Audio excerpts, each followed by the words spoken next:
여러분 안녕하세요. 책 읽어주는 남자 봉구입니다. 누구나 그렇게 서른이 된다라는 책을 읽고 있었죠. 그래서 저번 영상에서는 1장의 마지막을 읽었고 오늘은 이제 2장부터 시작할 텐데 2장의 제목이 저는 조금 와닿았어요. 2장의 제목은 그럴듯한 어른이 되어 있을 줄 알았는데 2장의 1절 시간이 주는 선물. 추억에 다시 닿기 위해서는 사람은 나이를 먹지 않으면 안 된다. 나이를 먹는 것이 그래서 나는 좋다. 시인 릴케는 그의 장편소설 말태수기에서 이렇게 말했다. 무심한 시간의 흐름은 건강과 젊음을 거두어가는 대신 추억이라는 보상을 주었다.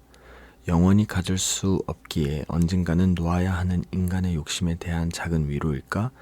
순간순간이 과거가 되어 어쩌면 현재라는 것이 존재하는지조차 의심스럽게 느껴질 때 시간은 추억을 선물한다. 신기한 사실은 오래된 기억일수록 선명하게 떠오른다는 것. 나의 외할머니는 살아계실 적 그 몇 년간의 일보다 당신이 소녀였던 시절을 더 또렷하게 추억하시곤 했다. 그럴 때면 나는 외할머니의 주름진 얼굴에서 한 번도 본 적 없는 15살 소녀의 수줍은 미소를 마주했다. 그래, 추억에 선사하는 가치는 결코 작지 않다. 흐르는 시간을 야속해 하면서도 거스르지 못하는 우리는 이따금 주어지는 그 선물을 위안 삼아 그저 걸어갈 뿐이다. 산다는 건 결국 끝없는 추억을 한다는 것. 라는 게 2장의 1절 시간이 주는 선물이었어요. 2장의 2절 인생 그 달콤 쌉싸름한 맛에 대한 단상.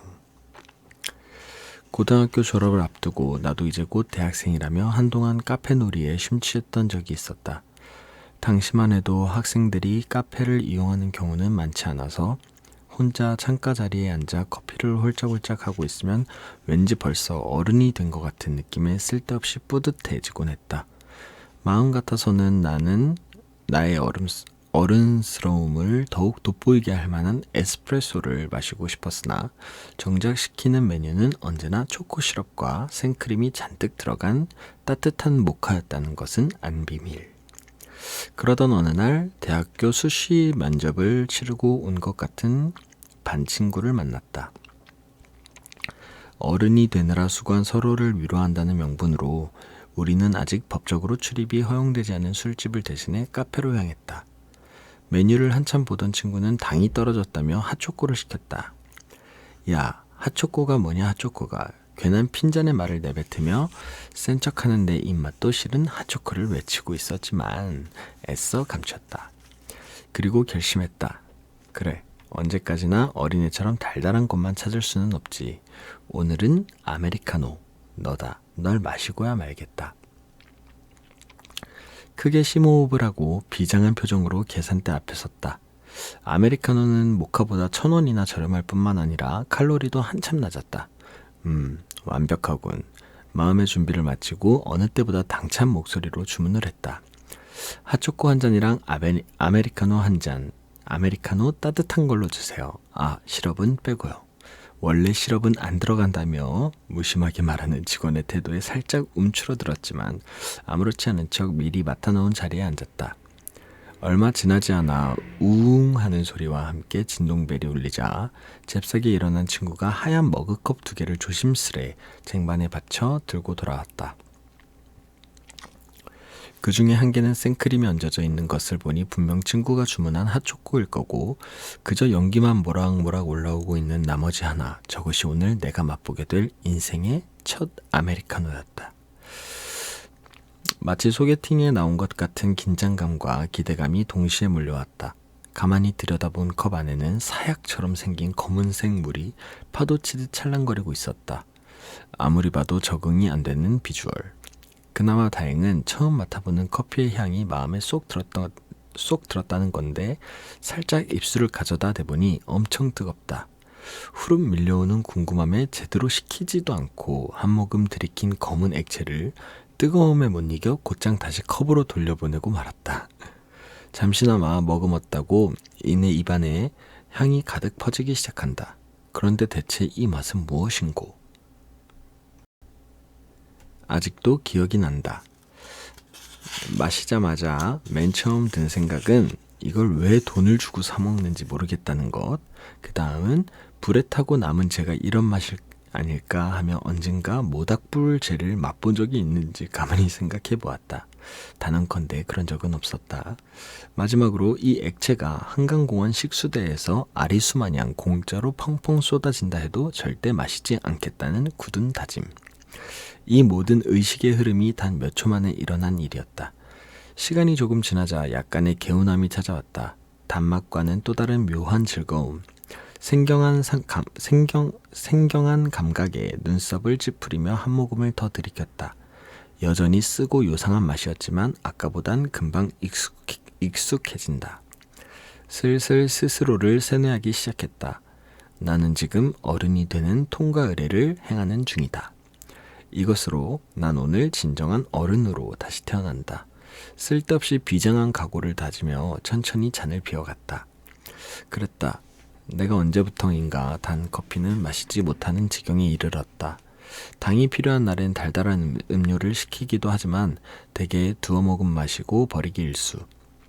어느새 내 입맛은 적당히 쓴 아메리카노에 맞춰지고 말았다. 몇 년 전부터는 금단 증상 마냥 손이 떨리는 느낌까지 들 지경에 이르렀으니 그럴 때면 급하게 카페를 찾아 커피를 수혈받았다. 이래서 담배를 못 끊나 보군. 하다 흡연자들의 마음을 이해할 수 있게 되었다. 남들은 커피 마시면 잠을 못 잔다는데 나는 그런 적도 없었다. 밤 10시에 마셔도 잠은 곧잘 왔다. 하루의 시작과 끝을 그와 함께 했다. 흔하디 흔하고 씁쓸한 것이 꼭 별 볼 일 없는 내 일상과 닮은 것 같아서 더 애틋하고 더 정이 갔을까? 사람들은 보통 인생의 쓴맛을 알코올의 쓴맛과 비교한다. 나이가 먹을수록 인생이 써지기 때문에 상대적으로 술이 달게 느껴진다는 것이다. 그래서인지 술은 무슨 맛으로 마시는지 잘 모르겠다고 말하면 넌 아직 인생의 쓴맛을 못 봤구나 라는 젠체하는 대답이 돌아온다. 내가 그랬다. 술을 별로 좋아하지도 않고 잘 마시지도 못하는 나에게 친구들은 종종 넌 아직 인생의 쓴맛을 모른다며 놀려대곤 했다. 딱히 대꾸할 말은 없었다. 어쩌면 사실일지도 모르겠다고 생각했으니까. 핫초코를 고른 친구보다 내가 조금 더 먼저 어른이 됐다는 순진한 우월감을 느꼈던 19의 겨울처럼 다른 사람들도 나를 그렇게 생각하지 말라는 법은 없을 테니 불행인지 다행인지 요새는 알코올의 쓴맛에도 조금씩 적응이 되어가고 있다. 어떤 맛을 선호하느냐는 그저 개인의 취향의 차이에 불과하겠지만 그런 기분이 든다. 인생을 조금 더 낭만적으로 비유하고 싶은 작은 욕심. 달콤한 맛만 느끼면서 살 수 있는 어렸을 때와는 달리 어른이 된다는 건 한편으론 쓴맛에 익숙해져야 한다는 뜻이기도 하니까. 그리고 삶이라는 건 세상에 달달함만 있는 것이 아니라 때로는 짜고 시고 쓰고 맵기까지 한 고통스러운 감각이 더 많다는 사실을 인정해가는 과정이라는 것을 20살엔 커피로 30살엔 술로 서로 인생의 쓴맛을 아니 모르니 따져가며 스스로가 조금씩 어른이 되어가고 있음을 그렇게나마 증명하고 싶었던 걸지도. 자, 2장의 3절. 그럭저럭 잘 살고 있습니다. 대학 가는 게 가장 쉬웠어요 라고 말하면 길 가다 돌 맞을지도 모르겠지만 실제로 그랬다. 한창 공부해야 할 고등학교 야자 시간에 다이어트를 하겠다며 재즈 댄스를 배우러 다녔으니 벼락치기가 체질에 맞았던 나는 딱 사나흘의 시험 기간 동안만 밤새워 교과서를 달달 외웠는데 그러면 내신 성적은 그럭저럭 잘 나왔다. 다만 수능에는 자신이 없어서 1차 수시로 논술고사를 치르는 학교를 골라 지원을 했다. 정말 운이 좋게도 지원한 4학교 중에 한 곳에 붙었고 나는 친구들보다 조금 빨리 고3 생활을 마무리할 수 있었다. 말하고 보니 내 인생의 모든 운을 아무래도 그때 다 쓴 듯하다. 대학 입시라는 첫 관문을 생각보다 쉽게 통과해서일까? 19에서 20살로 넘어갈 무렵의 하루하루는 기대와 설렘의 연속이었다. 하지만 그건 말 그대로 맛보기 스테이지에 불과했다.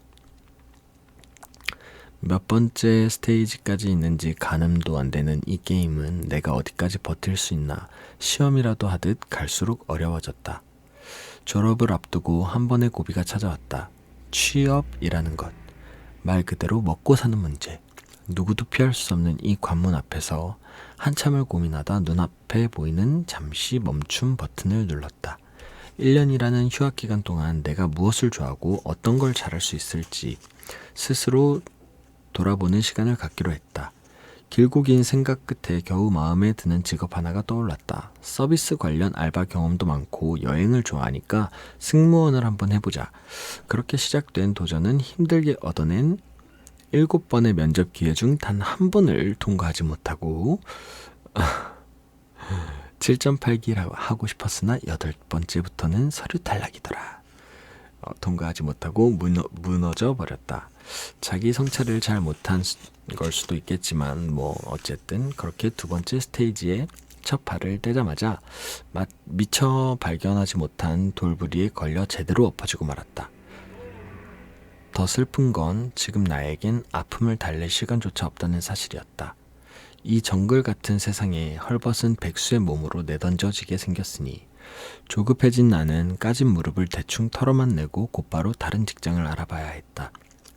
동기들에 비해 낮은 스펙으로는 선택할 수 있는 옵션이 많지 않았다. 그렇다고 이제 와서 대졸 공채를 준비할 만큼 열정이 있는 것도 아니었다.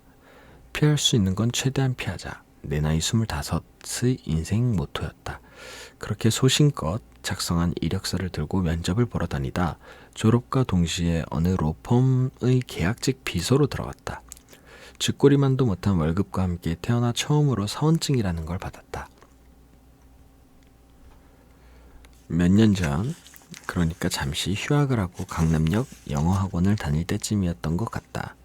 점심시간이면 자신의 사진이 박힌 사원증을 목에 걸고 거리를 돌아다니는 직장인들을 자주 볼 수 있었는데 그 모습이 대단히 어른스럽게 느껴졌다.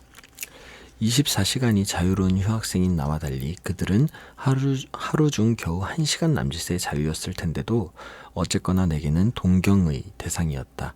저 풍경 속에 내가 있었으면 네모난 카드를 목에 걸고 한 무리의 사람들 사이에 자연스럽게 섞여 복잡한 도심을 배회하는 스스로의 모습을 나는 곧잘 머릿속으로 그려보곤 했다. 그런데 오늘 그 상상이 현실로 이루어진 것이다. 비록 1년이라는 유효기간이 있었지만 월급이 적은 것만 빼면 계약직이라도 대우가 나쁘지는 않았다. 정시 출퇴근에 근무 환경도 깔끔했고 급여에 맞는 적당한 강도의 업무가 주어졌다. 입사 날짜가 비슷한 동갑내기들도 있었다. 같은 처지에 우리는 금세 친해졌다. 점심시간이 되면 뭘 먹을까 고민하는 것도 행복했다. 아무도 관심 없건만 회사 밖으로 나갈 때면 보란듯이 사원증을 목에 내걸었다. 그 기분은 마치 18살 생일이 지나고 처음으로 주민등록증을 만들었을 때의 느낌과 비슷했다. 이제부터 넌 진짜 어른이야 라고 인정받은 것 같은 묘한 뿌듯함과 설렘. 슬프게도 그런 감동의 순간은 오래가지 않았다. 진짜는 그 뒤부터였으니까. 업무적인 건 둘째치고 처음 사회에 나와 겪는 인간관계는 문과 출신인 나에게 너무 풀기 어려운 수학 문제처럼 다가왔다. 까칠한 유부녀 선배 비위 맞추는 법, 직원들이 쉬는 꼴을 못 보는 상무님에게 여름휴가 결제받는 법, 카풀을 하자는 둥 끝나고 영화를 보러 가자는 둥 젊은 여직원만 보면 치근거리는 차장님에게 상처 주지 않고 거절하는 법 등 모르는 일이야 어떻게든 부탁해서 배우면 된다지만 사람을 상대하는 실질적인 생존 방법에 대해서는 아무도 가르쳐주지 않았다. 회사에 대한 실망감이 커지면 커질수록 인내심은 작아졌다. 나는 4개월 만에 퇴사를 결심했다. 첫 사직서를 너무 빨리 던진 건 아닐까 하는 걱정은 있었지만 미련은 없었다. 한 가지 간과한 것은 회사를 그만두는 일이 들어가는 것 이상으로 어렵다는 사실이었다. 겨우 탑승한 구조 헬기에서 혼자 튕겨져 나와 다시 정글로 떨어져 버린 느낌이랄까. 그렇게 두려움에 질린 내 뒷공무니를 엄마의 잔소리가 굶주린 치타처럼 쫓아온다. 이게 끝이 아니다. 니깎게 우리 회사를 나가서 잘 될 것 같아 라는 저주 섞인 상사의 회유와 인수인계 기간 동안 감내해야 하는 따가운 시선과 눈치까지 그 모든 난관을 극복하고 다시 자유의 몸이라 쓰고 백수라 읽는다. 자유의 몸이 되어 회사 밖을 나오는 순간 드디어 미션 클리어다. 바로 다음 스테이지가 이어지니 방심은 그물. 시간 될 때 물 한 모금 마시고 운동화 끈 한번 질끈 묶어요. 지금이 아니면 언제 또 쉴 수 있을지 모르니까. 라는 3절의 끝이었어요. 그리고 4절의 시작. 오늘은 누구에게나 가장 늙은 날. 20살의 내 시선에서 바라본 30살은 아줌마 아저씨였다. 외모가 나이 들어 보인다는 의미가 아니라 단순히 30이라는 두 글자가 주는 어감이 그랬다. 법적으로는 같은 성인이지만 20살은 아직 어른 흉내를 내는 아이 같은 느낌이고 30살은 거의 완전치에 가까운 어른이랄까.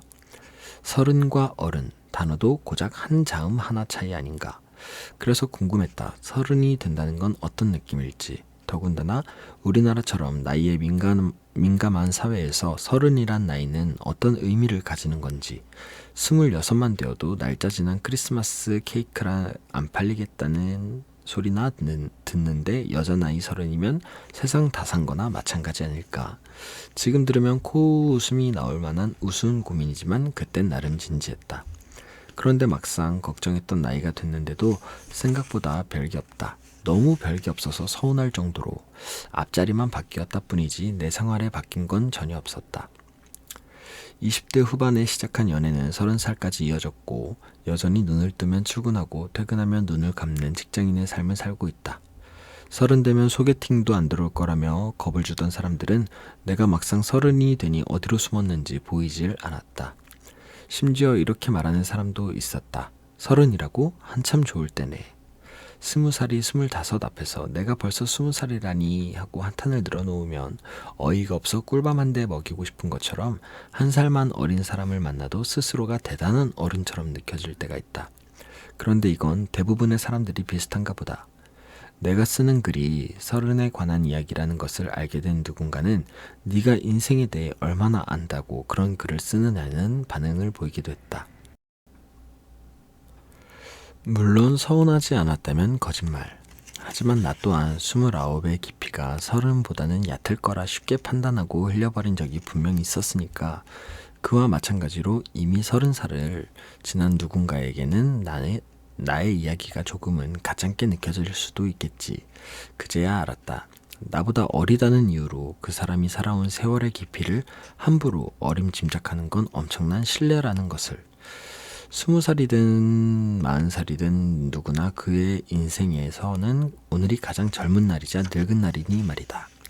내가 살면서 보아온 나보다 나이가 많은 어른들은 10년만 젊었어도 5살만 어렸으면 하고 습관처럼 이야기했다.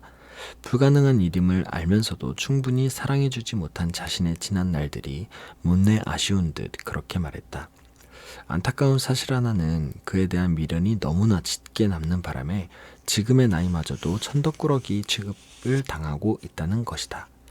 10년 전의 시간에만 온통 마음이 쏠려 정작 오늘 주어진 하루는 제대로 돌봐주지도 않으면서 마치 메비우스의 띠처럼 10년 후에 또다시 오늘을 갈망할 사람들.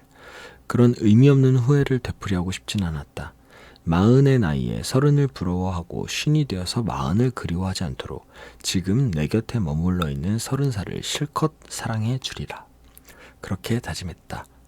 시간들이 한 사람의 삶으로서 부족하지 않을 만큼의 충분한 의미와 가치를 품을 수 있기를 바라면서 내 남은 인생에서 가장 어린 하루가 될 오늘을 후회 없이 사랑하고 또 살아가겠다고 라고 2장의 4절이었어요. 그리고 5절. 너만 그런 거 아니야. 우리 오늘은 솔직한 이야기를 좀 해볼까? 너와 내가 걸어온 위대한 흑역사 같은 거 말이야. 창피하다고? 에이 뭐 어때. 흑역사 없는 30살이 어딨어. 너무 쪽팔린 기억이라 본의 아니게 머릿속에서 지웠을 수는 있겠다. 말하기 좀 그러면 내가 먼저 얘기할게. 물론 나도 쑥스러운 건 마찬가지지만. 난 학창시절 때부터 인기가 많은 스타일은 아니었어. 아니, 없다고 해도 무방하겠다. 왜? 반에 그런 애 한 명쯤은 있잖아. 화장기 없는 얼굴에 뺑뺑이 안경 끼고 평범한 무리 속에 눈에 띄지 않게 섞인, 다행히 공부는 그럭저럭 했지만 숫기가 없어서 선생님이 수업 시간에 교과서 읽는 것만 시켜도 염소 울음소리가 났지. 남자애들이랑은 뭐 남녀 칠세 부동석을 철저히 지키며 담을 쌓은 수준이고, 누군가에게는 내 이름을 말하면 아, 걔 하는 정도로 끝. 전혀 튀지 않는 정말 평범한 그 자체. 그러니 남들은 떡볶이 먹으면서 연애할 때도 난 짝사랑만 하기 바빴지. 내가 좋아했던 남자애들은 하나같이 나한테 관심이 없더라고. 짠하게도 내 짝사랑은 매번 실패로 끝났어. 그래서인지 연애하는 애들을 보면 부럽기도 하고 무엇보다도 신기하더라. 내가 좋아하는 사람이 나를 좋아하는 건 어떤 기분일까 늘 궁금했지. 20살이 넘어서야 그나마 좀 남자 사람과의 교류가 생기기 시작했어. 학생 때는 누가 누굴 좋아하는 게 티가 나면 막 부담스러운 분위기가 만들어지다 보니까 그게 되게 부끄러운 일 같이 느꼈거든. 놀림받을까봐 더 감추려 하고 숨기려 하고. 그런데 역시 어른들은 다르더라고. 짝사랑이란 건, 쌍방향 사랑이란 건 남녀가 호감을 가지는 게 부끄러운 일이 아니라 인간으로서 너무나 자연스럽고 당연한 현상이라는 걸 깨달은 거지. 나도 그때쯤부터 좋아하는 선배 오빠랑 밥도 먹고 술도 한잔하면서 이성과 친해지는 방법을 터득했어. 그러다 보니 없던 숫기가 조금씩 생기기 시작하더라. 마음에 드는 사람이 생기면 먼저 말도 걸고 좋으면 좋다 티도 내고, 난 내가 그럴 수 있을 거라고는 전혀 상상도 못했는데 말이야. 사실 25살짜리 내 연애사는 처참했어. 17은 썸만 타다 끝났고 겨우 둘셋 정도가 연애로 발전했지. 그나마도 5개월을 넘은 연애가 없었어. 나처럼 들이대는 여자는 부담스럽대. 이성으로 보이기보다는 그냥 친한 여동생 같다나 뭐라나. 근데 나도 참 웃긴 게 아무리 그런 말을 들어도 전혀 고칠 생각이 안 들더라고. 난 여전히 내가 좋아하는 사람이 좋았어. 응? 당연한 거 아니냐고? 아니, 왜 그런 말 있잖아. 여자는 날 좋아해주는 사람을 만나야 좋은 거라고. 여자로서 자존심도 지키면서 마음 졸이지 않고 편하게 연애할 수 있으니까. 너한테 잘해주는 사람 있으면 마음에 들지 않아도 일단 만나나 보라고. 한두 번 만나다 보면 좋아질 거라고 다들 그렇게 말하더라고. 근데 난 그게 진짜 안 되더라. 조신하게 기다리다 간택받는 건 내 성격엔 좀 안 맞았던 것 같아. 왜 여자는 자기가 좋아하는 사람을 만나면 안 되는 거야? 그깟 자존심이 뭐라고. 그러면서 자존심 내팽겨치고 적극적으로 살다가 자면서 이불킥할 흑역사를 창조하게 된 거지. 좋아하면 좋아한다 먼저 고백하고 그러다 거절도 당해보고, 연애하다 차이면 한두 번쯤 상대방 바지가랑이도 붙잡아 보고, 세상 모든 이별의 노래가 내 얘기인 양 이어폰 꼽고 눈물을 뚝뚝 흘려보기도 하고, 그래도 생각나면 술 먹고 새벽 2시쯤 전화도 걸어보고 상대방은 안 받고, 그래야 직성이 풀렸는지 확인 사살을 단행했지. 쪽팔리지만 그렇게 미련이 덕지덕지 묻은 시간을 좀 보내다 보면 어느 날 아침부터는 꼭 다시 태어난 것처럼 개운한 기분이 들더라. 펑펑 울고 난 다음에 느껴지는 후련함과 새로운 시작에 대한 기대감이 동시에 찾아왔지. 이제와 생각해보니까 그게 다 헤어짐의 아픔을 극복하기 위한 나름의 비결이었던 것 같은데, 맞아, 사실 별거 없어. 그런 식으로 다시 연료를 채워 넣고 오뚜기처럼 또 일어나는 거지. 혹시 지금 만나고 있는 그 사람과 잘까 말까 고민 중이야? 혼전순결같이 지극히 개인적인 신념이 있어서라면 고민도 안 할 거고 나도 말리지 않겠지만, 만약 그런 이유가 아니고 나에 대한 상대방의 마음이 식을까봐 뭐 이런 거라면 진짜 쓸데없는 걱정이라고 말해주고 싶다. 1년 후, 10년 후에 자도 떠날 놈은 떠날 법인데 그거 간보다가 아까운 10년 날릴 순 없잖아? 우리가 적은 나이도 아니고 고장난 버스면 빨리 치우고 다른 버스를 기다려야지. 자꾸 너에게 있는 선택권까지 상대방 손에 쥐어주지 말라고. 답답하겠으리. 그리고 난 개인적으로 몸을 준다는 표현 진짜 별로야. 주긴 뭘 줘, 내 건데. 지금까지도 그래왔고 앞으로도 쭉. 내 몸은 내 거고 내 즐거움은 내가 챙기는 거야. 막 살라는 건 아니지만 그렇다고 너무 억압받지도 말라는 뜻이야. 네가 좋으면 좋은 거고 싫으면 싫은 거지. 남의 눈치 볼 필요 뭐 있어. 아, 딱 하나. 유부남만 아니면 돼. 위자료가 두렵지 않은 금수저라면 몰라도 우리 상도덕은 지키자. 그래, 그렇게 잘난 척하는 넌 30살이 돼서 뭐가 좀 달라졌냐고? 아니, 난 여전히 그래. 도도함과 찌질함 사이를 열심히 왔다 갔다 하고 있지. 밥 먹고 싶으면 밥 먹자 하고 술 한잔 하고 싶으면 술 한잔 하자 말하고 때로는 분위기에 취해 먼저 고백하기도 하고 좋으면 좋다, 싫으면 싫다 솔직하게 표현하며 살고 있지. 내일은 없을 것처럼 열렬히 사랑하면서도 이별의 순간은 여전히 견디기가 힘들어. 이쯤 되면 항체가 생길 만도 한데 아마 그쪽 면역력은 평생 안 생기려나 봐. 아직도 생으로 앓는 거 말고는 달리 방법이 없더라고. 그래도 어쩌겠어. 정도의 차이일 뿐 누구에게나 이별은 아픈 법이니. 그러니까 난 네가 좀 더 튼튼한 마음을 가졌으면 좋겠어. 뒤통수 한 대 세게 후려맞고 쓰러지더라도 잠시 기절해 있다 툴툴 털고 일어날 수 있게. 괜찮아. 같은 어줍잖은 위로를 하고 싶은 건 아니야.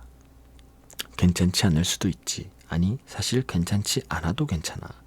종이에 손가락만 살짝 베어도 따가울까봐 손 씻기도 무서울 때가 있는데 안 괜찮으면 어때? 다만 너무 오래 주저앉아 있지만 않았으면 좋겠다는 거야. 그 어떤 형태의 이별이라도 세상에 나만 겪는 건 없고 나와 비슷한 아픔을 겪는 사람이 어딘가에 또 있다는 건 어쨌든 위로가 되니까. 그리고 무엇보다도 이렇게 시간 보내기엔 청춘이 아깝잖아. 너만 찌질한 거 아니니까 너무 걱정하지 말고 한 살이라도 더 어릴 때 원 없이 사랑하고 이별하고 슬퍼하고 행복하기를 이라고 또 2장의 5절이 끝났어요. 그 다음에 6절. 지금의 당신은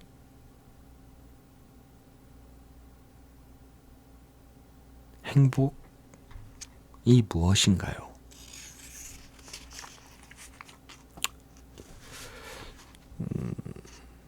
서른의 끝자락에 다녀온 스페인 여행은 감탄의 연속이었다.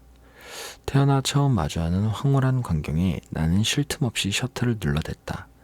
지금 눈에 비치는 저 멋진 풍경들을 그대로 카메라에 담고 싶었으나 그건 아무리 훌륭한 전문가라도 불가능한 일. 문득 인간의 눈에 카메라를 심을 수 있으면 좋겠다는 생각이 들었다. 그래서 특별한 노력 없이도 내가 보는 것, 모든 것들이 기록되어 언제든지 다시 꺼내볼 수 있으면 참 좋겠다고. 그것도 희미한 잔상이 아닌 고해상도의 아주 좋은 화질로 말이야. 그러던 와중에 갑자기 지금껏 잊은 채 살아온 한 여인네가 떠올랐다. 그녀의 이름은 세일러문. 지금의 30살들이 초등학생이었을 무렵 누구나 한 번쯤 꿈꿔본 다른 차원의 세상 속 그녀는 아직 만화와 현실을 구분하기 힘든 어린 소녀들에게 동경의 대상이었다. 나라고 예외는 아니었다.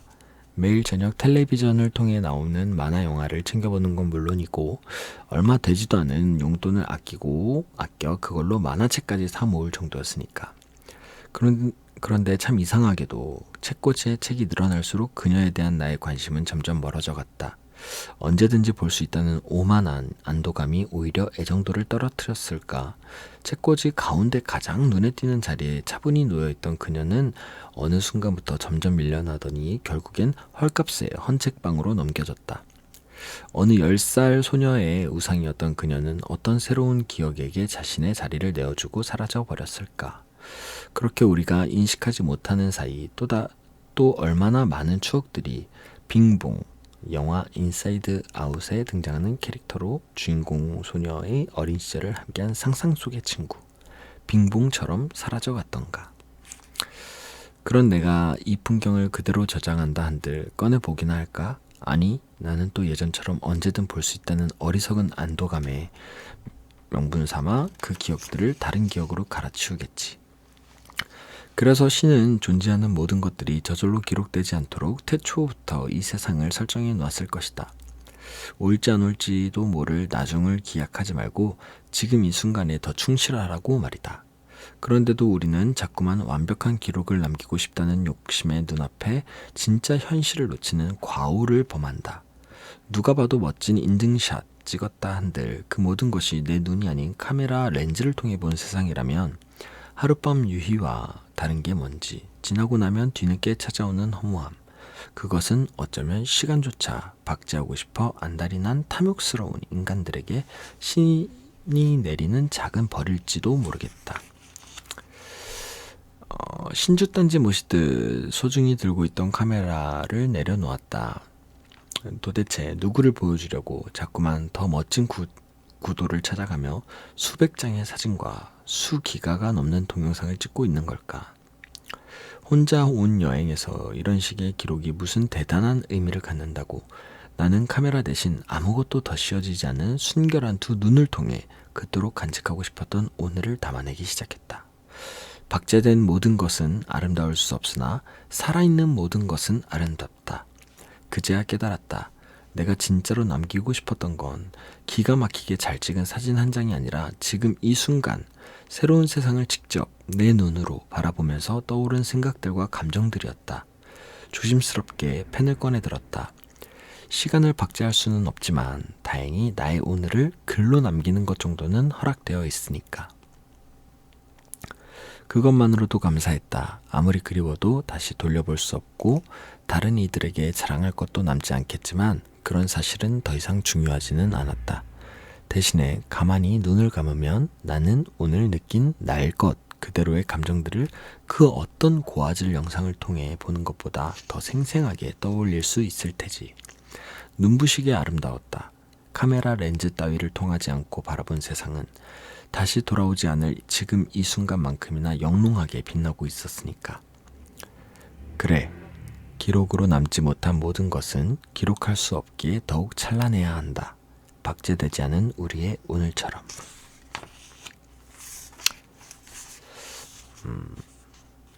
신기해. 너는 이상향 같은 사람이야. 그날 밤 나란히 길을 걷다 네가 말했다. 미묘한 감정의 기류가 흐르고 있긴 했지만 네가 그 얘기를 꺼내기 전까지 우리는 서로에게 그리 특별한 의미는 아니었다. 이상향? 이상형도 아닌 이상향이라니 그게 어떤 뜻인 줄 알고 말하는 거야? 네가 무슨 의미로 그런 말을 한 건지 알 것 같으면서도 함부로 단정 지을 수는 없었다. 다만 너의 입술을 비집고 나온 그 세 글자는 꽤 오랜 시간 내 귓가에 맴돌며 여운을 남겼다. 너에게 그런 과분한 얘기를 들을 만큼의 자격이 내게 있을까? 다른 이들에게 난 언제나 골칫덩어리에 불과했는데 말이야. 그런데 그거 알아? 나도 너와 똑같은 생각을 했거든. 나는 그저 네 뒤를 쫓았을 뿐인데 네가 쫓던 그 뒷모습은 나의 것이었구나. 닿을 듯 닿지 않는 서로의 꼬리를 잡으려 우리는 그토록 오랜 시간을 애를 태웠을까? 그렇다면 네가 말한 이상향의 의미는 흔히 알려진 사전 그대로의 뜻이 아닌 이상향이었으리라. 고정된 유토피아가 아닌 목적지가 정해지지 않은 미지의 방향. 어쩌면 우리에겐 이미 모든 것이 완벽하게 갖춰진 세상보다 마음먹기에 따라 얼마든지 변화를 만들어낼 수 있는 무한한 가능성의 우주가 어울릴 거야. 너와 나의 30살은 불안한 만큼 더 반짝일 테니까. 나는 오래도록 너의 이상향이고 싶어. 이 혼돈 가득한 세상에서 길을 잃지 않도록 내가 너의 별이 되어줄게. 너는 바다가 되어 그런 나를 누구보다 소중히 품어줄래. 자, 2장의 7절. 남들보다 느리게 가면 뭐 어때? 살아보니 계획대로 되는 건 많지 않았다. 인생이란 지름길이 아닌 우회로를 잘 닦인 아스팔트가 아닌 흙탕물 범벅에 울퉁불퉁한 길을 맨발로 걷는 것이었다. 그나마 좀 더 잘 다져진 길이 나타나면 그쪽으로 들어서기도 하고 막다른 골목에선 다시 돌아 나오기도 하면서 그렇게 조금씩 천천히 느리게 목이 마르면 잠시 멈춰 물을 마시고 너무 지칠 땐 그저 자리에 앉아 쉬었다. 나는 어느새 물 위에서 한참 뒤처져 있었다. 힘이 들기도 했지만 그보다 앞만 보고 걷기에는 주변에 흥미로운 풍경들이 너무나 많았다. 몇 발자국 앞서가던 친구가 빨리 따라오라며 나를 재촉했다. 다들 열심히 뛰는데 왜 너만 걷고 있어? 조금만 더 힘내. 나는 친구에게 물었다. 나 너무 힘들어. 우리 여기 구경도 하면서 조금만 천천히 가면 안 돼? 왜 빨리 가야 하는 거야? 친구가 대답했다. 다들 빨리 가잖아. 너만 힘든 거 아니니까 엄살 부리지 말고 얼른 따라와. 너만 힘든 거 아니니까 라는 말 뒤에 엄살 부리지 말라는 말이 붙으니 전혀 다른 의미로 들려왔다. 넌 왜 남들처럼 노력하지 않아? 지금까지 살아오면서 가진 재능에 비해 노력을 하지 않는다는 말을 참 많이 들었다. 도대체 나에게 무슨 재능이 있다는 건지는 아직도 잘 모르겠지만 어쨌든 노력을 하지 않는다는 말은 어느 정도 인정한다. 인정한다기보다는 왜 그렇게 생각하는지 이해는 할 수 있다. 다만 내 나름대로의 노력이 폄하당하는 건 조금 억울했다. 살면서 단 한 번도 노력하지 않은 적은 없었다. 그저 노력하는 분야가 달랐을 뿐. 나는 경쟁에는 소질이 없었다. 그래서 치열하게 살지 않기 위해 노력했다. 모든 것을 다 가질 수는 없기에 둘 중에 하나만 선택해야 하는 상황이 오면 한쪽은 과감히 버렸다. 삶의 기준이 분명해서였을까 선택하고 포기하는 일은 나에겐 그리 어렵지 않았다. 그렇게 양자택일의 상황에서 쉽게 하나를 버리는 내 모습이 아마도 누군가의 눈에는 노력하지 않는 사람으로 보였을지도 모르겠지만 많지 않아도 먹고 살 수 있을 만큼의 돈을 벌고 적당히 여유를 가지며 살고 싶었다. 속도는 더디지만 나는 분명히 내가 원하는 방향으로 나아가고 있었다. 무리에서 뒤처져 혼자 걸으니 오히려 조바심이 사라졌다. 눈치를 볼 사람도 비교할 대상도 없으니 더 이상 스스로를 비하하지 않아도 되었다. 그것만으로도 이유는 충분했다. 중간중간 옆으로 난 새로운 길이 궁금할 때면 주저하지 않고 방향을 틀었다. 해보고 싶은 일 중에 할 수 있는 건 다 해보았다. 안 되는 일도 있었다. 그래도 시도는 했다. 앞서가는 이들과는 거리가 점점 더 벌어졌지만 개의치 않았다. 누가 쫓아오는 것도 아니고 나는 나만의 속도대로 가면 그만이라고 생각했기 때문에 모두가 같은 목적지를 향하는 것은 아니었는지 무리를 지어가던 이들도 어느 순간부터는 서로 다른 길로 들어서기 시작했다. 그것이 아마 30쯤일까? 누군가는 이직을 하고 누군가는 퇴사를 하고 누군가는 묵묵히 자신의 자리를 지켰다. 누군가는 결혼을 하고 누군가는 이혼을 했다. 누군가는 부모가 되고 누군가는 혼자 살겠다고 결심한다. 그렇게 누군가는 남고 또 누군가는 떠났다. 공감 가는 말이네요.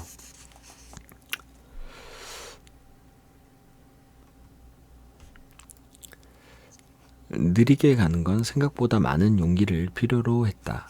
밤이면 달빛도 없는 캄캄한 길 위를 혼자 헤매고 때로는 노숙을 불사하는 것. 나를 추월하는 사람들의 연민 어린 시선을 덤덤히 받아내고 잊을만 하면 찾아와 괴롭히는 불안과 싸우는 것. 남들의 속도에 맞추지 않고 내 발걸음대로 간다는 말의 의미는 이 모든 일들을 스스로 감당해낼 수 있어야 한다는 뜻임을 부딪히고 넘어지며 온몸에 상처가 난 후에야 깨달았다. 누군가 나에게 미리 알려주었더라면 조금은 덜 다칠 수 있었을까? 어른들은 그저 많은 사람들이 가는 길로 따라가기만 하면 된다고 그렇게만 말해주었는데 나를 재촉하던 친구도 아마 그렇게 배웠을 것이다. 혼자 알아서 찾아가는 방법에 대해서는 아무도 가르쳐주지 않았다. 지도에 나오지 않은 길을 길잡이의 도움 없이 찾아가는 것은 고생스럽지만 꽤나 흥미로운 일이었다. 정전이 된 집안에서 손끝의 감각에만 의지한 채 나의 새끼발가락을 노리는 온갖 잡동사니들을 피해가며 초화 성냥을 찾는 기분이랄까. 단체 관광으로 바쁘게 다닐 때는 미처 보지 못했던 유럽의 어느 뒷골목 아담한 카페를 혼자서 천천히 여행하다 보면 우연히 발견하듯이 말이야. 소소한 낭만이 곳곳에 숨어 있으니 그걸 찾는 재미와 기대감에 가는 길이 힘들거나 지루하지가 않은 걸. 나에게 부착되어 있던 최첨단 내비게이션은 이미 먹통이 된 지 오래. 나는 아마 남들보다 더디게 그리고 아주 늦게 목적지에 도착할 것이다. 아니 어쩌면 영원히 도착하지 못할 수도 있다. 그러면 또 어때? 가는 동안에 그 시간들을 충분히 즐길 수 있으면 됐다. 덕분에 너를 만났으니 혜민 스님께서도 말씀하시지 않았던가. 멈추었을 때야 비로소 보이는 것들이 있다고.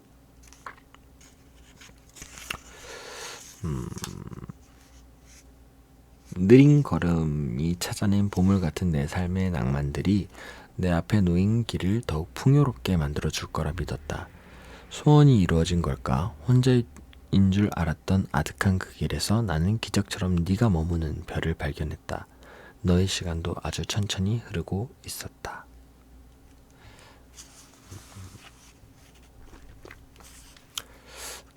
남들 정석대로 살아가는 우리네 인생에서 조금 다른 방식으로 조금 더 소확행을 찾으셨던 것 같아. 그지? 그리고 2장의 8절, 여전히 내 곁에 있어줘서 고마워. 안 그래도 좁은 발이 점점 더 좁아지고 있다. 이러다간 아예 사라져버릴 것 같다. 카톡 친구 리스트에 뜨는 300명 중 막상 스스럼 없이 얼굴이나 보자고 연락할 수 있는 상대는 10명이나 될까 말까인데 채팅창마다 언제 밥이나 먹자는 식의 공허한 약속들이 넘쳐난다. 요새는 쓸데없는 고민까지 생겼다. 혹시라도 내가 결혼이란 걸 하게 된다면 청첩장은 어디까지 돌려야 하나. 축의금만 들고 호련히 사라진 인연들이 적지 않다. 이럴 줄 알았으면 아싸리 내가 1등으로 결혼할 걸 그랬나 하는 후회가 드는 것도 잠시. 생각해보면 나 또한 그들에게 그리 살가운 친구는 아니었다. 인간관계만큼 기브앤테이크가 확실한 게 또 있을까? 정말 내가 소중한 친구라면 대가 없이 애정을 베풀어야 하는 것 아니야? 라는 아마추어 같은 소리는 고이 넣어두자. 어쩌면 서로 적당히 주고받는 것이 관계를 오래 지속시키는 힘인지도 모른다. 속물이라고 해도 어쩔 수 없다. 매번 얻어먹기만 하는 친구를 자주 만나려고 하는 사람은 없으니까. 아마 우리의 발은 나이가 들수록 점점 더 좁아질 것이다. 대신에 그 이상의 깊이를 얻을 시간이 잠시 주어지니 그 기회를 놓치지 마시길. 맞아요. 맞는 것 같다. 9절, 외로움을 알아가다. 어떤 연애가 끝나고 다시 혼자가 되었을 때 나는 내가 생각했던 것보다 외로움이 없는 사람이란 걸 깨달았다. 웬만한 일은 혼자서도 다 할 줄 알았고 분위기 좋은 장소를 발견하면 친구들과 가는 것도 꽤 즐거웠으니까 반드시 연인과만 해야 하는 일은 없었다. 외로움이란 게 뭘까? 대체 왜 사람들은 외로움을 느끼는 걸까? 혼자 해도 즐거운 일들이 세상에 일이 많은데 신경 쓸 상대가 없으니 온전히 스스로에게 집중할 수 있고 연인의 눈치를 보지 않아도 되니 외박이건 여행이건 얼마든지 가능한 자유의 몸. 이 좋은 걸 포기하면서까지 꼭 연애를 해야 하나? 이 뻔하고 지겨운 일상에서 마치 내일이 없을 것처럼 오늘 하루를 같이 즐길 수 있는 사람이 있다면 만나봐도 나쁘진 않겠다고 생각했다. 굳이 연애를 해야 한다면, 그리고 혹시라도 그런 사람이 실제로 존재한다면 말이다. 그것은 한편으론 30이 넘은 사람 중에 그런 사람은 당연히 없을 거라 생각했기에 그냥 막 던져본 말이기도 했다. 그래, 너를 만나기 전까지는. 처음이었다. 나 같은 사람. 호기심이 생겼다. 비슷한 성향을 가진 사람과 연애를 한다는 건 어떤 느낌일까? 보통은 싸우기 십상이라던데 아직까지는 그런 사람을 만나본 적이 없어서 잘 모르겠다. 분명한 건 나의 경우엔 성향이 다르면 갈등이 잦았다. 성격 차이는 보완이 가능했지만 성향의 차이는 좀처럼 좁혀지지 않았다. 서로가 다르다는 사실을 인정하면서도 끝내 서로를 받아들이진 못해서였을까. 언제부터인가 혼자 하는 일들이 많아지기 시작했다. 같이 여행을 가고 싶어도 상대방이 원하지 않으면 굳이 조르지 않고 혼자 떠났다. 사진 찍는 걸 좋아하지 않는 사람을 만날 때면 셀카와 음식 사진만이 휴대폰 사진첩을 빼곡히 채워갔다. 그렇게 시간이 지날수록 나는 혼자에 익숙해졌다. 함께 있어도 외롭다는 느낌은 애초부터 혼자이기 때문에 느끼는 고독감과는 차원이 달랐다. 더 쓸쓸하고 더 비참했다. 어쩌면 내가 외로움을 타지 않은 사람이라고 생각했던 것도 그저 스스로를 위로하기 위한 억지 세뇌에 불과했을지도 모르겠다. 나와 닮은 널 마음속에 들이는 순간 그 좁디 좁은 틈을 꾸역꾸역 비집고 외로움이란 놈도 함께 따라 들어와 버렸으니 더 이상 혼자가 아니게 된 순간부터 다시 외로워졌어. 어쩌면 네가 있는 지금도 여전히 나는 혼자인지 모르겠지만 너도 나처럼 그럴까 궁금해. 날 이렇게 만든 너는 어떤지. 이 장이 9절이었는데 연애는 잘도 하고 다니셨네요. 자, 이제 10절. 가끔씩은 발 밑을 봐요. 이 무슨 쌍팔년도 얘기냐 하겠지만 대한민국이라는 나라에서 사회생활을 꽤나 한다는 소리 좀 들으려면 야근과 회식은 필수야. 이제 겨우 30밖에 안 된 내가 다녔던 회사에서도 그리고 주변 친구들이 처해 있는 상황만 봐도 어렵지 않게 증명할 수 있지. 얼마 전에 결혼한 지인 중 하나는 잦은 회식에 하루가 멀다 하고 부부 전쟁을 치르고 있거든. 남편 입장인 그의 말에 의하면 자기가 좋아서 하는 것도 아니고 가족들 먹여 살린다고 하는 건데 자꾸 아내에게 미안해야 하는 게 싫다고 하더라고. 어느 날 어쩌다 그 부부와 함께 셋이 술자리를 가지게 됐고 난 그때 처음으로 아내의 입장에서 이야기를 들을 수 있었어. 그녀는 단순히 회식이 잦아서 싫은 게 아니라고 했어. 늘어가는 주량에 반비례해서 나빠지는 남편의 건강, 그리고 부부가 함께하는 저녁 식사 횟수가 점점 줄어드는 것까지. 시간이 갈수록 돈 버는 기계를 자처하는 그의 모습이 안타까웠고 자신을 만나 그렇게 변한 것 같다 한편으로는 죄책감까지 든다고 하더라. 우리가 결혼을 하지 않았더라면 그가 그렇게 앞만 보고 달릴 필요가 있었을까? 그런 그녀가 원하는 결혼 생활은 금전적으로 풍요롭지 않아도 그 부부가 저녁을 먹으며 하루를 공유하고 주말이면 오붓하게 시간을 보낼 수 있는 삶이었어. 이건 조금 다른 이야기이긴 한데 그 부부를 보면서 떠오른 기억이 하나 있어. 작년에 엄마가 다리를 다쳐서 병원에 입원했을 때 같은 병실을 썼던 한 아주머니에 관한 이야기야. 엄마보다 10살 가까이 연세가 많았던 그분은 쓰러지기 직전까지도 30년을 넘게 간병인 생활을 하셨다고 해. 환자가 바뀔 때마다 이제 이 환자를 마지막으로 그만둬야지 생각하면서도 막상 또 일거리가 생기면 할 수 있을 때 한 푼이라도 더 벌어야겠다는 마음이 들어 거절하지 않았대. 그러다 보니 어느새 그만한 세월을 보냈는데 불과 몇 주 전에 본인보다 몸집이 큰 환자들을 돌보다 허리를 다치신 거야.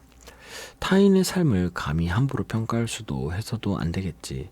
다만 문득 그런 생각을 했어. 그분이 건강하게 은퇴하고 그간 힘들게 번 돈을 병원비가 아닌 남은 생을 즐기는 데 쓸 수 있었다면 얼마나 좋았을까. 맛있는 것도 먹고 여행도 다니면서 그동안 병실에만 갇혀 있느라 포기했던 자유를 마음껏 누리시면서 말이야. 인생에서 가장 소중한 가치가 무엇이냐고 물으면 당당하게 돈이라고 대답하는 사람들이 많아졌어. 자신의 생각을 스스럼없이 솔직하게 표현하는 요즘 사람들은 예전처럼 사랑이나 행복 같은 관념적인 가치를 쫓지 않아. 스스로가 속물임을 쿨하게 인정하며 돈이 있어야 사랑도 지속할 수 있고 행복한 인생을 살 수 있다 말하지. 틀린 말은 아니야. 실제로도 금전적인 여유가 있으면 남들보다 좀 더 편하게 살 수는 있으니까. 나도 늘 꿈꾸는 삶이고 하지만 현실은 잔인할 정도로 공평해서 모든 것을 가지게 놔두지를 않아. 연봉이 높은 직장은 그만큼 바쁘고 스트레스를 받을 일이 많은 것처럼 말이야.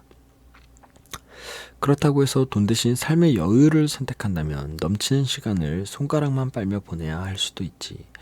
많은 시간들이 물질적인 가치를 추구하지만 사실 그들 중 대부분은 인생에서 돈이 1순위가 아닐지도 몰라. 그건 그저 옆에 있는 이들이 다 돈을 쫓으니까 나도 그래야 할 것 같은 강박관념의 하나일 뿐일지도. 가족을 위해 열심히 일한 아빠는 정작 아이들의 자는 얼굴밖에 보지 못하고 나이가 들면서 점점 가정에서는 소외당하기도 해. 자식들에게 부담을 주고 싶지 않아서 자신의 몸을 혹사시키면서까지 열심히 살았던 그 누군가의 엄마는 결국 그렇게 모은 돈으로 그동안 망가진 몸을 치료하는 데 쓰게 됐지. 돈이 최고의 가치라면 그 목적지에 도달했을 때 행복감이나 만족감을 느껴야 하는데 씁쓸함과 후회를 남기는 사람들이 더 많은 건 왜일까? 무엇을 위해 우리는 잠시 숨 돌릴 틈도 없이 그리 아둥바둥했을까? 어쩌면 너무 멀리만 바라보느라 정작 곁에 있는 소중한 것들을 마주할 시간이 없었던 건 아닌지. 퇴사를 앞두고 있어. 어떤 이들은 무모하다 하고 어떤 이들은 부러워해. 믿는 구석이 있냐고? 아니, 나도 무서워. 너무너무 무서워. 그 누가 나를 걱정해준다 한들 내가 느끼는 불안한 만큼은 아니겠지. 어쨌든 정해진 건 아무것도 없고 당장 백수가 되는 거니까 집이 잘 사는 것도 아니야. 부끄럽지만 모아둔 돈도 없어. 그래도 떠나보기로 했어. 지난 30년 동안 무엇을 놓치고 살아왔는지, 어쩌면 그 중에 정말 소중한 무언가가 있었던 건 아닌지 한 번쯤 확인이 필요할 것 같거든. 그리고 다시 돌아가는 그 길에서 혹시라도 과거의 나를 만나게 된다면 한 번쯤 물어보고 싶어. 그때 너의 인생에서 가장 소중한 건 무엇이었느냐고. 너는 무엇을 찾고 싶어서 그리 앞만 보며 달려왔느냐고. 2장의 10절, 2장의 마지막 절이었어요. 30대, 30살, 사랑, 일. 여러분들은 무엇을 쫓아가면서 살고 있나요? 오늘의 책 읽어주는 본구는 누구나 그렇게 서른이 된다 2장을 다 완독을 했고요. 다음 영상에서 3장을 읽어보도록 하겠습니다. 들어주셔서 감사해요. 다들 안녕.